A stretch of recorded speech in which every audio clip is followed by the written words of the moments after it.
Hi friends, welcome back to my channel Ajay talks. दोस्तों, आज से 5-6 महीने पहले मैंने एक वीडियो बनाई थी जिसमें मैंने आगाह किया था कि स्कैमर्स के द्वारा 150 रुपए भी अगर दिया जा रहा है तो आप मत लीजिएगा, वरना आपका बैंक अकाउंट फ्रीज हो जाएगा। अब उस वीडियो में मैंने एक एग्जाम्पल भी दिया था। एक उदाहरण के तौर पर एक विक्टिम ने मुझे अपना सारा जो स्क्रीनशॉट वगैरह शेयर किया था वो मैंने वहां पर डाले थे और लोगों को बताया था कि भाई ये 150 रुपए या कोई भी राशि जो कि स्कैमर से कमाई जा सकती है, ये जानते हुए भी या अनजाने में भी आपने अगर उनसे पैसे लिए हैं तो संभावनाएं होती हैं कि आपका बैंक अकाउंट भी फ्रीज हो जाए। और ये कोई मैं हवा में नहीं कह रहा हूँ, मेरे पास सैकड़ों में लोगों ने अब तक बताया है कि किसी का 150 रुपए के लिए, किसी का 250 रुपए के लिए, किसी का 100 रुपए के लिए अकाउंट फ्रीज कर दिया गया है। यहाँ तक कि ऐसे भी कई सारे केसेस हैं जहां पर जो विक्टिम है, ऑलरेडी जो स्कैम में अपना पैसा खो चुका है, उसका तक बैंक अकाउंट फ्रीज हो गया। क्यों? क्योंकि इनिशियल स्टेज में उसने स्कैमर से पैसे लिए होते हैं या किसी अर्निंग ऐप से पैसे कमाए होते हैं। तो आज का वीडियो बहुत ध्यान से देखिएगा, क्योंकि दो तरह के लोग आमतौर पर कमेंट्स करते हैं। एक तो वो होते हैं जो ये जानने के बाद भी कि ये स्कैम का पैसा है, वो आके बहुत ही खुशी खुशी कहते हैं कि मैंने तो भैया आज के पेट्रोल का इंतजाम कर लिया है, मैंने आज के पिज्जा का इंतजाम कर लिया है, या वगैरह वगैरह। और दूसरे उस तरह के लोग होते हैं जिन्हें एक डर का माहौल जिनके अंदर पैदा हो जाता है, जो दहशत में होते हैं कि यार ये मैंने क्या कर लिया, क्योंकि अनजाने में किया है, पहले आपको पता नहीं होता है। शुरुआत में जब भी कोई आपको एक अर्निंग अपॉर्चुनिटी दिखा रहा है, आपको पैसे मिल रहे हैं, मजा आ रहा है, तो आपको ये शायद नहीं पता होता है कि इसका नुकसान भी हो सकता है। तो ऐसे लोग क्या करते हैं, इंस्टाग्राम पे संपर्क करते हैं और मुझसे कई बार पूछते हैं कि कहीं मेरा बैंक अकाउंट फ्रीज ना हो जाए, कहीं ऐसा ना हो कि मुझे जेल हो जाए, कहीं ऐसा ना हो जाए कि पुलिस मुझे पकड़ कर ले जाए। तो इस तरह की शंकाएं हैं वो भी लोगों के अंदर होती हैं और बहुत वाजिब हैं, क्योंकि अकाउंट फ्रीज हो रहे हैं। अब मैं यहाँ पे आपको वार्निंग दे देता हूँ, आपको यहाँ इन्वर्टेड कॉमा के अंदर बता देना चाहता हूँ कि मैंने ये कभी नहीं कहा, उस वीडियो में भी नहीं कहा था और आज भी नहीं कह रहा हूँ कि हर व्यक्ति का अकाउंट फ्रीज होगा जिसने भी इस तरह के पैसे एक्सेप्ट किए हैं। लेकिन यस, बहुतायत में ऐसे जो है केसेस आ रहे हैं। बहुत सारे लोग हैं जो मुझे मेरे वीडियोस पे कमेंट करते हैं या फिर इंस्टाग्राम पे अप्रोच करते हैं या ईमेल पे अप्रोच करते हैं कि भैया हमारा अकाउंट फ्रीज हो गया। जब मैं पूछता हूँ क्यों फ्रीज हुआ तो वो अलग अलग कारण बताते हैं, और जो अमाउंट होता है वो आमतौर पर बहुत छोटा अमाउंट भी हो सकता है, यानी कि 100, 200, 300 रुपए के लिए भी अकाउंट फ्रीज हो रहे हैं, और 20-30 हजार रुपए, 50 हजार रुपए, 1 लाख रुपए के लिए भी बैंक अकाउंट फ्रीज हो रहे हैं। तो आज का वीडियो बहुत ध्यान से देखिएगा, क्योंकि इस वीडियो में मैं समझाने वाला हूं कि बैंक अकाउंट फ्रीज होता क्यों है, पहली चीज। दूसरा, किस किस तरह के बैंक अकाउंट फ्रीज होते हैं। हाँ बिल्कुल, यहाँ पर एक डायरेक्ट फ्रीज और इनडायरेक्ट फ्रीज भी होता है। अब ये भी मैं समझाऊंगा कि ये क्या होता है। इसके अलावा कौन ऐसी अथॉरिटीज हैं, कौन कौन सी अथॉरिटीज हैं जो कि आपका बैंक अकाउंट फ्रीज करा सकती हैं। ठीक है, बैंक लीन क्या होता है, लीन अमाउंट क्या होता है, जब कोई आपके अकाउंट में लीन लगा दिया जाता है तो वो क्या चीज होता है, और इसके अलावा इसका समाधान क्या है, यानी कि अगर ये हो गया है आपके साथ में, यानी कि आपका अकाउंट फ्रीज हो गया है तो आपको क्या करना है, या फिर अकाउंट फ्रीज होने से बचने के लिए आपको क्या करना है। इन सारे सवालों के जवाब जो है मैं इस वीडियो में कोशिश करूंगा आपको बताने की, आप समझने की कोशिश कीजिएगा। अब कुछ चीजें ऐसी होती हैं जो कि प्रोसेस से जो है अलग होती हैं, यानी कि जब मैं आपको प्रोसेस बताऊंगा तो हो सकता है कि आपका एक्सपीरियंस ऐसा ना हो, क्योंकि सबका एक्सपीरियंस यहाँ पर अलग अलग है। बहुत सारे लोगों से मैंने बात की है, इसी वजह से मैंने अब तक ये वीडियो बनाया भी नहीं था, क्योंकि सबका सोल्यूशन एक तरह से अलग होता है। और आज मैं कुछ न्यूज़ भी कोट करूंगा आपको। सबसे पहले तो मैं आपको बता देना चाहता हूं कि केरल में एक ऐसा ही प्रोटेस्ट उठा था, क्योंकि वहां पर कोई पथीरी सेलर थे जो कि पथीरी बेचते हैं, वहां पर एक डिश होती है। तो उन्होंने अपने बैंक अकाउंट में 300 रुपए रिसीव किया, ठीक है, यूपीआई के थ्रू। कैसे? कोई आया, किसी ने सामान खरीदा, उनको यूपीआई से स्कैन करके 300 रुपए दे के चला गया। इसके बाद क्या हुआ कि साइबर पुलिस ने उस सेलर का जो है बैंक अकाउंट फ्रीज कर दिया, जिसमें कि पहले से ही कुछ पैसे थे, 3-4 लाख रुपए के आसपास। तो जो अकाउंट फ्रीज किया जाता है वो होता है डेबिट फ्रीज, यानी कि आपके अकाउंट में पैसे आ तो सकते हैं लेकिन पैसे जा नहीं सकते, आप उसको निकाल नहीं सकते। तो यहां पर क्या हुआ, उन्होंने जाकर के इंक्वायरी की कि भाई मेरा अकाउंट क्यों फ्रीज किया गया। फेडरल बैंक अकाउंट का मामला था। उन्होंने बताया कि कोई साइबर थाने से आपके खिलाफ कंप्लेंट हुई है, और कंप्लेंट किस तरह की है कि जो ये बंदा है जिसने आपको पेमेंट किए हैं 300 रुपए, उस बंदे ने किसी स्कैम द्वारा, यानी कि कहीं ऐसी फर्जी अर्निंग एप्स हों या जो भी फर्जी पैसे, जहां से भी पैसे कमाए थे, उन पैसों का इस्तेमाल करके उसने आपको पेमेंट की है। इस वजह से आपका भी अकाउंट चेन फ्रीज के दायरे में आ गया है, यानी कि आपका अकाउंट जो है वो डायरेक्ट फ्रीज नहीं है, आपने कोई साइबर अपराध नहीं किया है, लेकिन जिसने साइबर अपराध किया था उसके अकाउंट से किसी और के अकाउंट में पैसे आए, फिर वहां से आपके पास पैसे आए, जिसकी वजह से आपका अकाउंट भी फ्रीज किया जा रहा है। और 6-7 महीने तक की लड़ाई लड़ी उन्होंने, कोर्ट तक गए, उसके बाद जाकर के उनका अकाउंट अनफ्रीज किया गया। तो ये कोई मैं ऐसा नहीं है कि आपको हवा में बातें बता रहा हूँ, बहुत सारे ऐसे एग्जाम्पल्स हैं, आप ढूंढेंगे तो मिल जाएंगे। और यहाँ तक ऐसा भी हुआ था केरल में कि मार्च अप्रैल के दौरान की बात है कि जितने ट्रेडर्स थे उन्होंने यूपीआई से पेमेंट लेना ही बंद कर दिया। और उसके बाद केरल हाईकोर्ट में एक अपील दायर की गई, रिट दायर की गई, क्योंकि बहुत सारे ऐसे लोग इकट्ठा हो गए जिनके बैंक अकाउंट फ्रीज हुए थे। तो 19 अक्टूबर 2023 यानी कि पिछले महीने ही केरल के हाईकोर्ट ने एक जजमेंट पास किया और कहा कि भैया, अगर साइबर अपराध का कोई पैसा किसी के अकाउंट में आता है तो पुलिस को सिर्फ उस पैसे को ही होल्ड करना है, उस पैसे को ही फ्रीज करना है, बजाय इसके कि आप पूरा का पूरा बैंक अकाउंट फ्रीज कर दें। तो ये तो थी, मैंने न्यूज बता दिया आपको, आप देख सकते हैं, रेफरेंस भी यहाँ देख सकते हैं। तो यहाँ तक की स्टोरी से अब तक आप ये समझ चुके होंगे कि बैंक अकाउंट फ्रीज होते हैं और आपको जानबूझ के तो कतई इस तरह का पैसा नहीं लेना चाहिए। तो अब हम समझेंगे कि ऐसे कौन से सोर्सेज हैं जहां से आप पैसे लेते हैं तो उसकी वजह से आपका बैंक अकाउंट फ्रीज किया जा सकता है, या फिर ये भी कह सकते हैं कि सबसे ज्यादा मामले कौन से हैं जिसमें कि बैंक अकाउंट के फ्रीज की समस्या सामने आ रही है। सबसे पहला और सबसे ज्यादा मामला जो आ रहा है वो P2P ट्रेडिंग का आ रहा है। जी हाँ, P2P ट्रेडिंग क्या होता है? जो लोग क्रिप्टो करेंसी में इन्वेस्ट करते हैं वो अच्छी तरह से जानते होंगे कि क्रिप्टो के एक्सचेंज में वो रजिस्टर होते हैं और वहां पर वो USDT बाय और सेल करते हैं। मान लीजिए एक P2P प्रक्रिया होती है, यानी कि पीयर टू पीयर सेलिंग होती है, यानी कि मुझे आपको क्रिप्टो बेचना है। मान लीजिए कि मेरे पास 100 USD है, मैं 100 USD होल्ड करता हूँ और आज मैं अच्छे दाम पर इसको बेचना चाहता हूँ और आप एक खरीदार हैं, आपने मुझसे खरीद लिया है। अब आप जो मुझे पैसा पे कर रहे हैं, जिसके एवज में मैंने ये 100 USDT आपको दे दिया, क्योंकि हमारे बीच में एक डील तय हुई कि भैया मैं आपको 100 USD दूंगा, आप मुझे 8,000 रुपए दीजिएगा, 10,000 रुपए दीजिएगा, जो भी डील हुई है हमारे पास या जो भी करंट रेट है उस कॉइन का। तो उस समय क्या हुआ कि मेरे पास आपने जो पैसे भेजे वो कैसे भेजोगे आपने यूपीआई से भेजे, या फिर हो सकता है कोई भी सोर्स है जैसे कि नेट बैंकिंग हो या कोई भी तरीका है जिसके थ्रू आपने मुझे पैसे भेजे हैं और मैंने आपको क्या किया, मैंने आपको वो जो क्रिप्टो था वो ट्रांसफर कर दिया। तो आप क्या हुए, आप यहाँ पर उस क्रिप्टो जो भी मैंने USDT जो आपको बेची थी, आप उसके ओनर हो गए। मेरे पास क्या है, वो USDT खत्म हो गई क्योंकि वो मैं आपको बेच चुका हूं और आपने जो पैसा मुझको पे किया है, यानी कि 8 से 10,000 रुपए जो भी पे किया है वो मेरे बैंक अकाउंट में आ गया। सडनली मुझे पता चलता है एक दिन कि मेरा बैंक अकाउंट फ्रीज कर दिया गया है। क्यों फ्रीज कर दिया गया है? क्योंकि मैंने 10,000 रुपए कमाए हैं और वो जो 10,000 रुपए मेरे अकाउंट में आए हैं वो पैसे स्कैम एक्टिविटी के थे, यानी कि वो साइबर अपराध का पैसा था जो कि मेरे बैंक अकाउंट में आया था। अब ये प्लेटफॉर्म जहां पर मैं ये USDT बाय और सेल कर रहा हूं, वहां पर मैं न खरीदने वाले को जानता हूं, न मैं बेचने वाले को जानता हूं। तो वो एक प्लेटफॉर्म है, एक एक्सचेंज है। मेरे पास USDT थी, मुझे वो बेचनी थी, किसी ने अच्छा दाम ऑफर किया, मैंने बेच दिया। अब मुझे नहीं पता था कि वो बंदा स्कैमर है जो कि इस तरह का पैसा अपने अकाउंट में इकट्ठा करता है, स्कैम से आया वो पैसा, यानी कि वो स्कैमर है, वो स्कैम करके पैसा अपने अकाउंट में मंगाता है और उसके बाद वो P2P के माध्यम से मुझसे उसने क्रिप्टो खरीद लिया, क्रिप्टो उसके वॉलेट में है, पैसा उसने मेरे खाते में ट्रांसफर कर दिया। अब पुलिस किसको पकड़ेगी?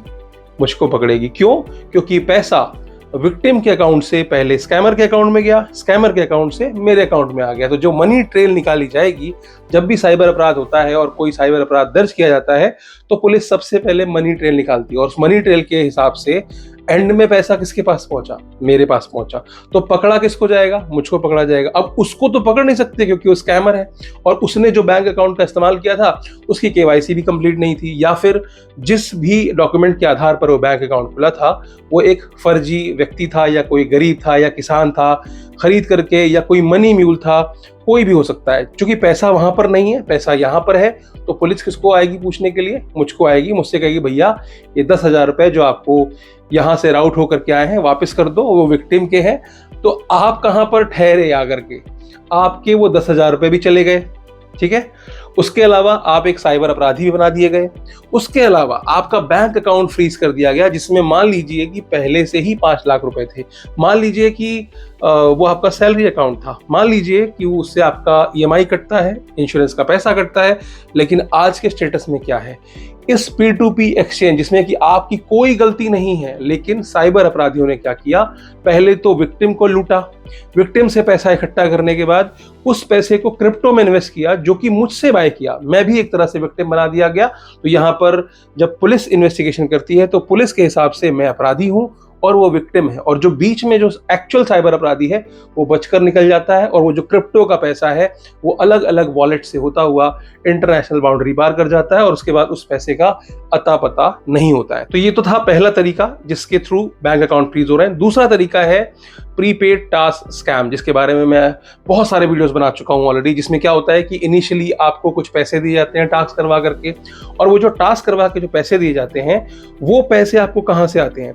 वो किसी स्कैमर के अकाउंट से आते हैं। अब टास्क कैसे होते हैं? यूट्यूब की वीडियो लाइक कर दो, या फिर मूवी की रेटिंग कर दो। आजकल एयरलाइन रेटिंग के नाम पे चल रहा है, कहीं होटल की रेटिंग कराते हैं, कहीं गूगल मैप पे रेटिंग कराते हैं, या किसी डिश को रेटिंग कराते हैं, या किसी ऐप को रेटिंग कराते हैं। तो इस तरह के जो आसान से लगने वाले जो टास्क होते हैं उसको परफॉर्म करा करके आपको इनिशियली कुछ पैसा दिया जाता है। कहीं वो 150 रुपए होता है, कहीं 250 रुपए होता है, कहीं 1000, 2000, 10,000 रुपए तक भी होता है, क्योंकि उनको आपको विश्वास में लेने के लिए, एक पूरी स्कैम एक्टिविटी में इन्वॉल्व करने के लिए इस तरह से शुरुआत में पैसे देने होते हैं, ताकि वो आपको विश्वास में ले सकें।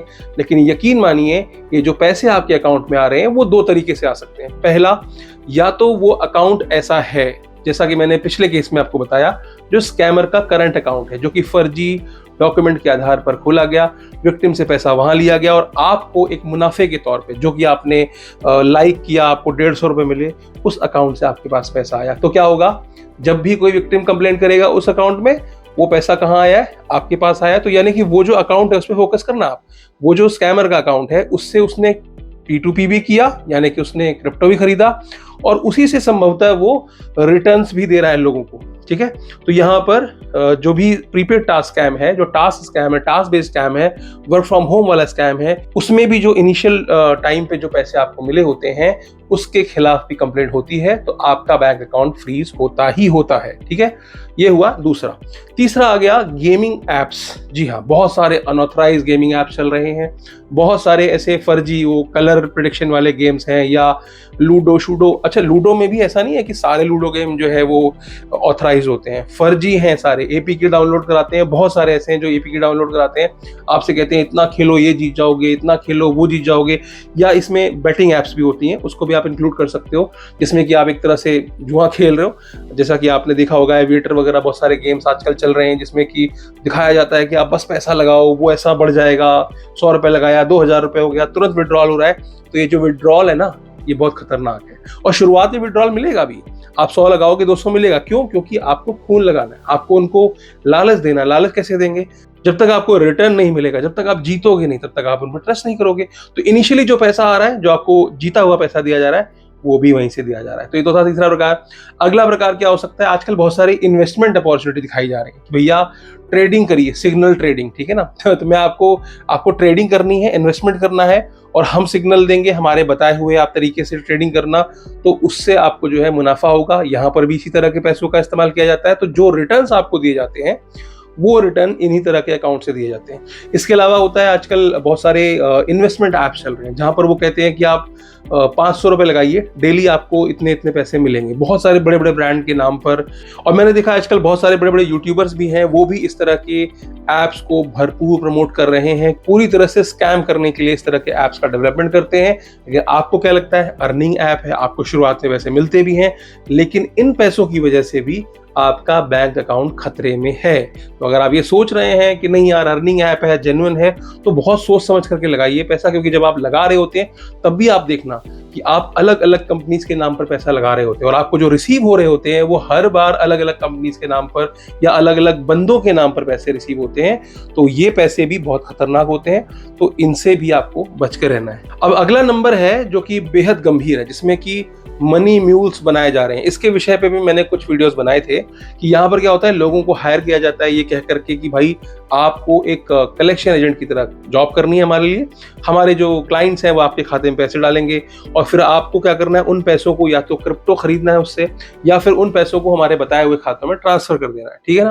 तो यहाँ पर क्या होता है, बंदा अनजाने में ही मनी म्यूल बन जाता है। उसके खाते में 1 लाख रुपए आए, उसने 90,000 ट्रांसफर कर दिए और 10,000 उसके पास बचे हुए हैं। अब ये जो पैसे आए थे उसके पास, वो कहाँ से आए थे, वो विक्टिम से आए थे, उसको पता ही नहीं था। उसको पता कब चलता है, जब उसका बैंक अकाउंट फ्रीज हो जाता है। जी हाँ, तो बहुत बड़ी संख्या में मनी म्यूल्स की कंप्लेंट्स मेरे पास हैं कि भैया क्या करें, अब फंस गए हैं, ये नोटिस आ गया है, वो नोटिस आ गया है। तो इस पे भी बात करेंगे। तो सारी बातें हो सकता है इस वीडियो में ना हो पाए, तो मैं इस पे और भी वीडियोस बनाऊंगा, तो उसमें हम डिटेल में बात करेंगे। इसके अलावा एक ऐसा भी केस होता है जहां पर आप इनमें से किसी भी एक्टिविटी में इन्वॉल्व नहीं हुए, फिर भी आपका बैंक अकाउंट फ्रीज कर दिया गया। ये क्यों हुआ भाई साहब, आपने तो कोई गलती की नहीं थी। तो मैंने आपको जैसा पहले केस बताया था स्टार्टिंग में कि एक पथीरी सेलर हैं, उनको तो उन्होंने कुछ किया ही नहीं, उन्होंने सामान बेचा, उनके पास पैसे आए, उन्होंने वो सामान के पैसे लेने थे उनको 300 रुपए और उनका बैंक अकाउंट फ्रीज हो गया। तो बहुत सारे लोगों का बैंक अकाउंट बिना कुछ किए ही फ्रीज किया जा रहा है, यानी कि स्कैम में कोई और फंसा था, विक्टिम कोई और था, किसी और ने पैसे लिए थे, बट उसने चूंकि आपको पेमेंट कर दी तो आपका बैंक अकाउंट भी रडार में आ गया। तो यहाँ पर क्या होता है, लेयर्स ऑफ फ्रीज होता है। तो यहाँ पर क्या होता है, जो बैंक अकाउंट फ्रीज किए जाते हैं वो भी 2 तरह से किए जाते हैं। पहला होता है डायरेक्ट फ्रीज और दूसरा होता है लेयर फ्रीज, यानी कि चेन फ्रीज। डायरेक्ट फ्रीज क्या है, डायरेक्ट फ्रीज ये हुआ कि मैंने आपके अकाउंट में पे किया और आपका अकाउंट जो है, यानी कि आपने चीटिंग की थी, तो आपने चीटिंग की, मैं विक्टिम हूं, मैंने कंप्लेंट की, तो आपका अकाउंट फ्रीज होगा, तो आपका एक डायरेक्ट फ्रीज माना जाएगा। लेकिन अगर आपने आगे जितने लोगों को भी पेमेंट किया है, चाहे 1, 2, 3, 4, 10, चाहे 100 रुपए की पेमेंट की हो, चाहे 10,000 रुपए की पेमेंट की हो, उन सबके बैंक अकाउंट्स को फ्रीज कर दिया जाता है और उसको कहा जाता है क्या, चेन फ्रीज। अब मैं यहाँ पर ये बताता हूँ कि आप में से बहुत सारे लोग सोचेंगे अरे ऐसा थोड़े हो सकता है। ऐसा होता है। अगर कंप्लेंट किए हुए अकाउंट से 1,000 लोगों को भी पैसे दिए जाएंगे तो बैंकें 1,000 खाते भी फ्रीज करती हैं। उनके लिए कोई बड़ी चीज नहीं है। आपको क्या लगता है कि आप सोच रहे होगे यार एक एक अकाउंट फ्रीज करते रहेंगे 100-100 रुपए के लिए, ऐसा नहीं होता। वो अमाउंट नहीं देखते, उनको सिर्फ ये बता दिया जाता है कि इस अकाउंट से जहां जहां पैसा गया है, चाहे जितना भी गया हो, सारा फ्रीज कर दो अकाउंट्स। अब सारे अकाउंट फ्रीज हैं। अब हर अकाउंट में अलग अलग पैसा होता है। अब जरूरी तो नहीं है कि जितना पैसा उस अकाउंट से गया है उतना ही पैसा उस अकाउंट में होगा। उसका अपना भी पैसा है, उसकी अपनी भी सैलरी है। तो यहाँ पर भले ही स्कैम 1,000 रुपए का हुआ हो, लेकिन उस 1,000 को अगर 10-10 रुपए करके 100 अकाउंट में बांटा गया है तो उन 100 अकाउंट में मिलाकर करोड़ों की राशि जो है वो फ्रीज में चली जाती है। तो यहाँ पर आपको बहुत ज्यादा सावधान रहने की जरूरत है कि आप किससे पेमेंट ले रहे हैं, कैसे पेमेंट ले रहे हैं। उस पर भी निर्भर करता है कि आपका बैंक अकाउंट फ्रीज होगा या नहीं होगा। अब यहाँ पर एक टर्म और आता है कि सर मेरे अकाउंट में इतना पैसा माइनस में दिखा रहा है, या मेरे अकाउंट से इतना पैसा उड़ा दिया गया, या मेरे अकाउंट में इतने पैसे पे लीन मार्क लगाया गया है। ये क्या होता है जी, यहाँ पर क्या होता है कि जब भी कोई साइबर कंप्लेंट की जाती है, तो जैसे मैंने आपको बताया कि साइबर अपराधी का अकाउंट है, अब उस अकाउंट से जिसके अकाउंट में पैसे गए हैं उस अकाउंट में पुलिस के ऊपर है कि वो क्या करती है। पुलिस 2 चीज कर सकती है। पहला कि सिर्फ उतना ही अमाउंट ब्लॉक किया जाए, उतने अमाउंट पे ही लीन लगाया जाए कि भैया ये आपके खाते में 10,000 रुपए हैं पर आप ये 100 रुपए इस्तेमाल नहीं कर सकते क्योंकि ये कंप्लेंट है इसके ऊपर, जो कि आपने पैसे जहां से भी रिसीव किए हैं वो साइबर अपराध में शामिल था।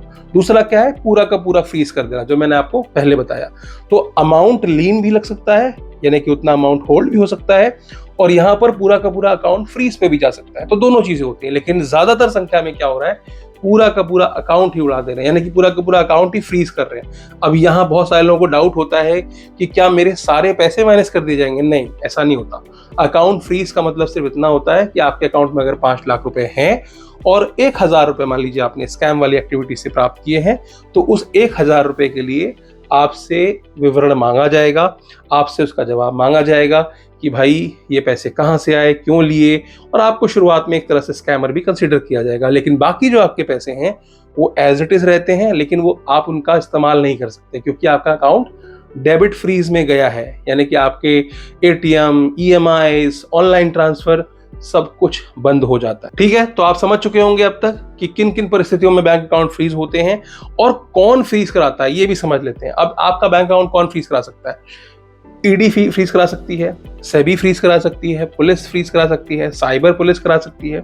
इसके अलावा जैसे कि बैंक भी फ्रीज करते हैं कुछ केसेस में, जैसे कि मान लीजिए आपने जाकर के बैंक में ये कहा कि मेरे अकाउंट के साथ कुछ प्रॉब्लम हो रही है या स्कैम हो रहा है या मेरे अकाउंट में कोई हैकिंग हो गई है, तो उस केस में बैंक भी प्रिकॉशनरी तौर पर आपका अकाउंट फ्रीज कर सकती है। इसके अलावा आरबीआई इकोनॉमिक्स ऑफेंस विंग यानी कि ईओडब्ल्यू या फिर कोर्ट के माध्यम से भी आपके बैंक अकाउंट को फ्रीज करवाया जा सकता है, अगर आपके ऊपर कोई भी आपराधिक मामला बनता है, दर्ज होता है या कोई कंप्लेंट भी रजिस्टर की जाती है। अब बढ़ते हैं अहम सवाल की तरफ, वो ये है कि बैंक अकाउंट फ्रीज हो गया, अब हम क्या करें? तो सबसे पहले आपको क्या करना है, अब मैं आपको प्रोसेस बता रहा हूं। प्रैक्टिकल इंप्लीमेंटेशन के बारे में अलग अलग व्यवस्थाएं हैं, अलग अलग एक्सपीरियंसेस हैं, लेकिन मैं जो प्रोसेस है वो मैं आपको समझा रहा हूं। प्रोसेस ये होता है कि सबसे पहला काम आपको क्या करना है, आपको अपने बैंक के होम ब्रांच को अप्रोच करना है। चाहे तो आप रिटन कम्युनिकेशन करके भी उनसे मांग सकते हैं कि मेरा अकाउंट क्यों फ्रीज किया गया है, क्योंकि कई बार ऐसा होता है कि जब आपका अकाउंट फ्रीज किया जाता है तो हो सकता है कि आपको कोई कम्युनिकेशन बैंक से आई ही ना हो, यानी कि हो सकता है एसएमएस ना रिसीव किया हो आपने, या हो सकता है ईमेल पे आपको ना बताया गया हो कि आपका बैंक अकाउंट क्यों फ्रीज किया। हालांकि कुछ बैंकें इंटीमेट करती हैं, कुछ नहीं करती हैं। जैसे पेटीएम वगैरह में भी आप जाते हो तो वहां पे भी आपको बताया जाता है कि ड्यू टू दिस, जो भी साइबर अपराध है, कोई कंप्लेंट हुई है, उसकी वजह से आपका अकाउंट इनएक्टिव कर दिया गया है या फ्रीज कर दिया गया है। तो अगर आपको इस तरह का कोई नोटिस नहीं आया है तो सबसे पहले क्या होता है, जब भी कोई साइबर अपराध दर्ज किया जाता है आपके खिलाफ, तो आपको एक 91 सीआरपीसी एंड 102 सीआरपीसी का नोटिस सर्व किया जाता है। हो सकता है ये नोटिस आप तक ना पहुंचे, लेकिन बैंक तक पहुंचता है और बैंक क्या करती है, आपका बैंक अकाउंट फ्रीज कर देती है और उसके बाद आपसे कहा जाता है कि आपको बैंक में अपनी केवाईसी के साथ आना है। तो आपको सबसे पहले क्या करना है, जब भी आपको ये पता चले कि आपके बैंक अकाउंट में डेबिट फ्रीज लगा है, सबसे पहले आपको बैंक पहुंचना है। बैंक में जाने के बाद बैंक मैनेजर से मिलिए, उनसे पूछिए कि मेरा अकाउंट क्यों फ्रीज किया गया है। वहां पर क्या होता है, बैंक के जो मैनेजर होते हैं उनके पास सारी डिटेल्स होती हैं आमतौर पर, लेकिन कुछ केसेस में ऐसा भी देखा गया है कि वो देने से मना कर देते हैं। कुछ केसेस में ऐसा भी देखा गया है कि जब आप वहां जाते हैं तो आपको एक अलग निगाह से देखा जाता है। कुछ केसेस में ऐसा भी होता है कि वो पूरी की पूरी कंप्लेंट कॉपी ही आपको दे देते हैं, ये लो भैया, ये साइबर कंप्लेंट की कॉपी है, इसमें विक्टिम का भी नंबर है, इसमें इन्वेस्टिगेटिंग ऑफिसर का भी नंबर है, ईमेल आईडी भी है, और सारा जो भी अपराध जिस विक्टिम के साथ हुआ था, जिसकी वजह से आपका बैंक अकाउंट फ्रीज किया गया है, वो सारी डिटेल्स उसमें होती हैं। लेकिन बहुत सारे केसेस में ऐसा भी होता है जहां पर पूरी डिटेल्स नहीं मिलती हैं। तो जो डिटेल्स इनिशियल तौर पे मिलेंगी वो आपको बैंक से ही मिलेंगी, इसके अलावा कहीं से नहीं मिलेंगे। अगर आप ये सोच रहे हैं कि आप लोकल साइबर थाने में जाकर के इसको पता कर लेंगे, तो ये बड़ा मुश्किल मामला है, क्योंकि आमतौर पर क्या देखा गया है कि जो बैंक अकाउंट फ्रीज हो रहे हैं वो दूसरे स्टेट से हो रहे हैं। यानी कि आप दिल्ली में बैठे हैं और बैंक अकाउंट फ्रीज हुआ है गुजरात से या फिर हरियाणा से, महाराष्ट्र से, केरल से, कहीं से भी हो सकता है, ठीक है ना। तो यहाँ पर क्या होता है कि चूंकि थाना अलग है, चूंकि वो स्टेट अलग है, तो राज्य पुलिस यानी कि जो जहां भी आपका नियरेस्ट साइबर पुलिस स्टेशन होगा, वहां आप जाके क्या बोलोगे, भैया मेरा बैंक अकाउंट फ्रीज हो गया, जरा चेक कर लो। आपको कुछ पता तो है नहीं ना। अगर एक्नॉलेजमेंट नंबर दिया गया हो तब तो भैया आपको चेक करा सकते, लेकिन जब आपको पता ही नहीं है कि बैंक अकाउंट फ्रीज हुआ क्यों है, कहां से हुआ है, किसने कराया है, तब तक आप साइबर थाने में जाकर के भी कुछ नहीं करवा सकते। अब दूसरा सवाल आपके दिमाग में आता है कि क्या बैंक मेरा अकाउंट नहीं अनफ्रीज कर सकती है?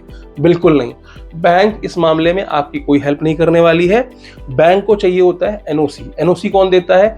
वो साइबर थाने से आना चाहिए जिस साइबर थाने ने आपका बैंक अकाउंट फ्रीज कराया है। तो यहाँ पर सबसे इंपॉर्टेंट क्या है? सबसे इंपॉर्टेंट है आपके बैंक मैनेजर का आपको इंफॉर्मेशन देना। तो बैंक मैनेजर आपको ईमेल आईडी या फोन नंबर दोनों दे सकता है। फोन नंबर होता है इन्वेस्टिगेटिंग ऑफिसर का या उस लोकल थाने का जहां पर भी वो अपराध दर्ज किया गया है। इसके बाद आपका अगला स्टेप क्या है? आपका अगला स्टेप ये है कि आप वहां पर कॉन्टैक्ट करें, फोन करें या ईमेल करें, उनको बताएं कि मैंने पैसे क्यों रिसीव किए थे और क्या वजह थी ये पैसे रिसीव करने के। चाहे जो भी प्रोसेस मैंने आपको बताया, जो भी 6-7 तरीके थे, उनमें से अगर किसी तरीके से आपने पैसा रिसीव किया है तो आपको अपनी बात वहां रखनी पड़ेगी। आपकी बात अगर वहां सुनी जाती है, यहाँ पर 2 केसेस होते हैं। पहला कि आप लिखते रहो, सामने वाला जवाब ही नहीं देता। ईमेल आईडी जो दी जाती हैं उन पर आप मेल लिखो, कोई पढ़ने वाला नहीं है, कोई जवाब देने वाला नहीं है। आप फोन करते रहो, आधी जगह पर ऐसा है कि वो फोन उठाते ही नहीं है, या फोन लगता ही नहीं है, या फोन नंबर ही नहीं मिलता, खाली ईमेल आईडी मिलती है। तो वैसे तो उनको रिस्पॉन्स करना चाहिए, मतलब जो प्रोसेस है उसके हिसाब से उनको रिस्पॉन्स देना चाहिए, लेकिन ज्यादातर मामले में क्या हो रहा है इस समय कि रिस्पॉन्स आ ही नहीं रहा। तो उस केस में आपके पास क्या पॉसिबिलिटी बचती है? वो ये बचती है कि आपको उस साइबर थाने में जाकर विजिट करना पड़ेगा, वहां जाकर के अपने एक्नॉलेजमेंट नंबर दिखानी पड़ेगी कि भैया ये एक्नॉलेजमेंट नंबर है, इस कंप्लेंट के तहत मेरा अकाउंट जो है उसको फ्रीज किया गया है, और अब आप इसमें बताइए कि क्या कार्रवाई करनी है। अब यहाँ पर क्या है, यहाँ पर भी एक डर का माहौल होता है, क्योंकि जिसका अकाउंट फ्रीज हुआ है, मान लीजिए 10-20 हज़ार रुपए के लिए फ्रीज हुआ है, उसके दिमाग में क्या आएगा? सबसे पहला सवाल यही आएगा कि अगर मैं उस साइबर थाने जाता हूं तो पुलिस मुझको अरेस्ट कर लेगी। यहां पर मैं आपको इंश्योर कर देना चाहता हूं कि 91 सीआरपीसी और 102 सीआरपीसी में अरेस्ट नहीं होता है। ये सिर्फ और सिर्फ एक समन होता है जिसमें आपको उनको जवाब देना है कि आपने पैसे क्यों रिसीव किए। अगर आप वाकई में अपराधी हैं तो आप बिल्कुल नहीं जाएंगे, लेकिन अगर आप विक्टिम हैं, जिन्होंने इस जो भी आपको तरीके बताए थे, उन तरीकों से अगर पैसे आपने अर्जित किए हैं, तो आप वहां जा सकते हैं, आप बता सकते हैं कि भैया इस वजह से मैंने पैसे रिसीव किए थे। और फिर उसके बाद जो इन्वेस्टिगेटिंग ऑफिसर है वो किस तरह से आपकी बात से कन्विंस होता है, नहीं होता है, ये सारी चीजें वहां पर जाकर के ही सॉल्व हो सकती हैं। तो यहाँ पर क्या प्रॉब्लम आती है आपको? एक तो ट्रैवल का खर्चा उठाना पड़ेगा आपको, दूसरा आप दहशत में रहोगे, तीसरा आपका बैंक अकाउंट फ्रीज है, आप जिससे पैसे आपके जिसमें आए हुए हैं, जिसमें आपके पैसे हैं, आप उसका इस्तेमाल नहीं कर पा रहे हो। तो ये जो एक ना बहुत ही ट्रबल मेकिंग सिचुएशन हो जाती है। जब आप वहां पहुंचते हो उसके बाद हो सकता है कि इन्वेस्टिगेटिंग ऑफिसर ही ना मिले, वो बोल दे वो छुट्टी पे गए हुए हैं। अब आप दूसरे शहर में हो, अनजान शहर में हो, वहां किसी से हेल्प भी नहीं ले सकते, आप बाहर रुके हुए हो, होटल का खर्चा कर रहे हो, ट्रैवल का खर्चा तो आपने किया ही किया है, अपना समय भी जाया कर रहे हो, ठीक है ना। उसके बाद अगर वो इन्वेस्टिगेटिंग ऑफिसर कन्विंस हो जाता है कि जो भी आपके पास प्रूफ है, जो भी आप लेके जाते हो कि देखो मैंने चैटिंग की जो भी ऐप है वो दिखाओगे आपकी, देखो ये मैंने इंस्टॉल किया था, ये मैंने खेला था, ये क्रिकेट का मैच, ये लूडो का मैच, तो अगर वो कन्विंस हो जाता है तो बोलेगा ठीक है कोई बात नहीं, मैं आपका अकाउंट अनफ्रीज कर देता हूँ, आप जो है इनोसेंट हैं। और एनओसी एक होती है जो कि बहुत इंपॉर्टेंट होती है, यानी कि फिर वो जो इन्वेस्टिगेटिंग ऑफिसर होता है वो एनओसी भेजता है बैंक को, ठीक है। जब तक वो एनओसी बैंक तक नहीं पहुंचती है, जो कि आपका ब्रांच कहीं और है और वो एनओसी किसी और थाने से आनी है, तब तक आपका बैंक अकाउंट अनफ्रीज नहीं किया जाता है। तो ये तो था प्रोसेस कि अगर दिए हुए कॉन्टैक्ट्स पर संपर्क नहीं हो रहा है तो आपको वहां विजिट करना पड़ेगा, उनको कन्विंस करना पड़ता है, और जब वो कन्विंस हो जाते हैं तभी वो है एनओसी जो है वो बैंक को देते हैं। अब यहाँ पर एक केस ये भी हो सकता है कि वो ये कहें कि भाई विक्टिम का तो लॉस हुआ है, आप विक्टिम के पैसे दे दो, ठीक है। मान लीजिए 1,000 रुपए आपके खाते में आए थे जिसकी वजह से आपका बैंक अकाउंट फ्रीज हुआ है, तो आपसे ऐसी भी डिमांड रखी जा सकती है कि ये 1,000 रुपए जो आपके खाते में आए थे वो अवैध हैं, साइबर अपराध द्वारा अर्जित किए गए हैं, तो इसको आप वापस कर दो ताकि हमारे विक्टिम के पैसे की रिकवरी हो जाए। तो वहां पर आपको तैयार रहना पड़ेगा। हालांकि आपने अर्निंग की है, हालांकि हो सकता है कि आप इससे ज्यादा गंवा चुके हो, आपने हो सकता है 5 लाख रुपए का बेटिंग किया हो वहां पर और आपको 10,000 रुपए आए हों, लेकिन ये 10,000 रुपए भी आपको वापस करने पड़ सकते हैं। तो ये भी आपका एक लॉस वहां जाकर के हो सकता है। तो आपको वहां सब कुछ देखिए, इसके बाद की जो कार्रवाई है ना, थाने के अंदर घुसने के बाद की कार्रवाई होती है, उसमें कोई प्रोसेस नहीं चलता। वहां पर फिर प्रैक्टिकल सॉल्यूशन ही निकालना पड़ता है, मिल बांट करके ही काम करना पड़ता है, और इसके लिए आपको तैयार रहना पड़ेगा, क्योंकि मेरे पास ऐसे अनगिनत एग्जाम्पल्स हैं जो कि मैं आपको अखबार की कटिंग के माध्यम से ही अगले वीडियो में बताऊंगा कि किस किस तरह से लोगों को हैरेसमेंट का भी सामना करना पड़ा है, जिसकी वजह से ही केरल हाई कोर्ट ने ये डिसीजन दिया था कि सिर्फ और सिर्फ उतना ही अमाउंट होल्ड कीजिए जितने अमाउंट के खिलाफ में कंप्लेंट है। तो ये मैं आपको कुछ एग्जाम्पल के साथ में अगले वीडियो में बताऊंगा कि किस तरह से लोगों को इस जो प्रोसेस मैंने बताया, इस प्रोसेस के अंदर जो प्रैक्टिकली उनको फेस करना पड़ा, वो मैं आपको अगले वीडियो में जरूर बताऊंगा। तो आज के वीडियो को सिर्फ इतना ही रखते हैं। अगले वीडियो में मैं आपको और भी चीजें बताने वाला हूं। आपके दिमाग में कोई सवाल हो तो नीचे कमेंट में जरूर बताइएगा। हाँ, एक चीज और, वो मैं भूल जाऊं उससे पहले बता देता हूँ कि बहुत सारे लोगों के दिमाग में होता है कि यार मैंने ले लिए, अब मैं क्या करूं। मान लीजिए आपने 500 रुपए ले लिए हैं, आपको पता चल गया कि भैया ये स्कैम का पैसा था, अब आप क्या कर सकते हो, क्योंकि आपका अकाउंट फ्रीज नहीं हुआ है, अब आप उससे बचना चाहते हो, तो आपको करना क्या है उसके लिए। तो मैं जो रिकमेंडेशन देता हूं, देखो मेरी रिकमेंडेशन सिर्फ एक बचाव का तरीका हो सकता है, लेकिन जरूरी नहीं है, गारंटीड नहीं है कि आपका अकाउंट फ्रीज, इससे मैं ये नहीं कह रहा हूं कि आपका अकाउंट फ्रीज नहीं होगा, उसके लिए मैं कोई बचाव नहीं दे रहा हूं आपको। फ्रीज होना होगा तो होगा ही होगा। आप क्या कर सकते हैं, पहली चीज प्रोसेस के हिसाब से आप 1930 पे कॉल कर सकते हैं, साइबर क्राइम को बता सकते हैं कि मैंने ये गलती से ये पैसा अपने अकाउंट में मेरे आ गया है, अब मैं क्या करूं। अब बताता हूं यहाँ पर प्रैक्टिकल प्रॉब्लम ये है कि साइबर क्राइम वाले क्या बोलते हैं, आपका पैसा गया है क्या, आप बोलते हो नहीं गया है, तो बोलते हैं फिर क्या है, फिर कौन सी कंप्लेंट, तो वो कंप्लेंट ही नहीं ले रहे। मैं आपको रिकॉर्डिंग में सुना सकता हूं, आप खुद भी कर लेना ये काम, ठीक है। तो प्रोसेस ये है कि आपको अपनी बैंक को इंटीमेट करना है, साइबर पुलिस को इंटीमेट करना है कि मुझे ये गलत पैसा रिसीव हुआ है। लेकिन यहाँ पर क्या होता है, यहाँ पर दोनों ही कंप्लेंट लेने को तैयार नहीं। भैया आपका लॉस नहीं हुआ ना, चुपचाप बैठो, हमारे पास बहुत है काम करने के लिए। तो यहाँ पर हो सकता है कि आपको साइबर से मदद मिले या ना मिले, आई डोंट नो, बट आपको क्या करना चाहिए, आपको ट्राई जरूर करना चाहिए। 1930 में कॉल कीजिए, उनको बताइए कि भाई मेरे साथ ऐसा ऐसा हो गया, मैंने गलती से पैसे रिसीव कर लिया, मुझे नहीं पता था, और अपना एक्सपीरियंस ना नीचे कमेंट्स पे जरूर लिख के जाइएगा। अब मैं क्या सबको जवाब देता हूं, वो ये है कि सबसे पहले तो सबका अकाउंट फ्रीज नहीं होता, नंबर 1। नंबर 2, अगर आपने गलत पैसा रिसीव कर लिया है तो आमतौर पर शुरुआत के 3 से 6 हफ्ते के अंदर जो भी अकाउंट फ्रीज होने की जो प्रोबेबिलिटी होती है, मैं अब ये नहीं कह रहा कि 3 महीने बाद नहीं होगा, हो सकता है चेन फ्रीज के मामले में बाद में भी हो सकता है और हुआ भी है लोगों का, लेकिन शुरुआती 3 से 6 हफ्ते जो होते हैं वो बहुत क्रूशियल होते हैं, क्योंकि उसी समय में कोई कंप्लेंट अगर होनी होती है तो स्टार्टिंग के दौर में हो जाती है। विक्टिम जो है कंप्लेंट कर, जैसे मेरे साथ साइबर अपराध हुआ तो मैं 1 हफ्ते तक तो कर ही दूंगा ना कंप्लेंट, तब तक तो मुझे पता चल ही जाएगा ना कि मेरे साथ अपराध हुआ है। तो जब विक्टिम साइबर कंप्लेंट करता है उसी के बाद बैंक अकाउंट फ्रीज होता है। तो मैं आमतौर पर यही कहता हूं कि भाई 3 से 6 हफ्ते तक उस अकाउंट से अपने किसी और अकाउंट में लेन देन मत करना। अगर आप ऑनलाइन लेन देन करते हैं तो आपका वो दूसरा अकाउंट भी, अगर बाई चांस आपका ये अकाउंट फ्रीज हो रहा है तो वो भी होगा, क्योंकि आपने इस खाते से दूसरे खाते में ट्रांसफर किया। तो सबसे पहले आपको खाते से खाते में ट्रांसफर नहीं करना है। नंबर 2, अगर आपके खाते में बहुत ज्यादा पैसे ना हो तो आप उसका कैश विड्रॉल कर लीजिए, कैश विड्रॉल करके रख लीजिए, ताकि 3 से 6 हफ्ते के बाद अगर आपको लगता है कि सब कुछ सही है तो आप वापस से उस खाते का इस्तेमाल कर सकते हैं।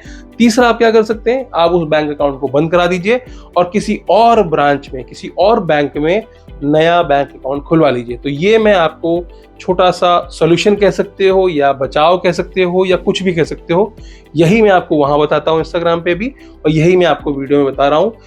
मैं बिल्कुल नहीं कह सकता कि अकाउंट फ्रीज होगा कि नहीं होगा, मैं ये भी नहीं कह रहा हूँ दावे के साथ में कि 3 महीने बाद नहीं होगा, लेकिन आमतौर पर जो ज्यादा से ज्यादा केसेस हुए हैं, शुरुआती 2-3 दिन में, 1 हफ्ते में, 2 हफ्ते में, 3 हफ्ते में, 1 महीने के अंदर अकाउंट फ्रीज हुए हैं जिनकी होने होते हैं, और 1-2 केसेस में 2-3 महीने बाद भी हुए हैं, ठीक है।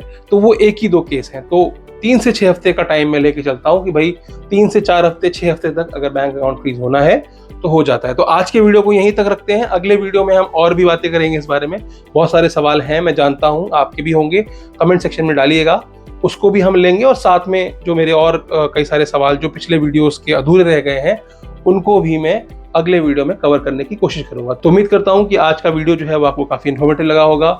अगर चैनल पर नए हो तो भाई सब्सक्राइब कर देना, वीडियो अच्छी लगी हो तो लाइक कर देना, और काम की लगी हो वीडियो तो अपने दोस्तों रिश्तेदारों तक जरूर शेयर करना, क्योंकि अब ये बहुत आम हो गया है। सबको लगता है कि इजी मनी है, इजी मनी है, इजी मनी नहीं है।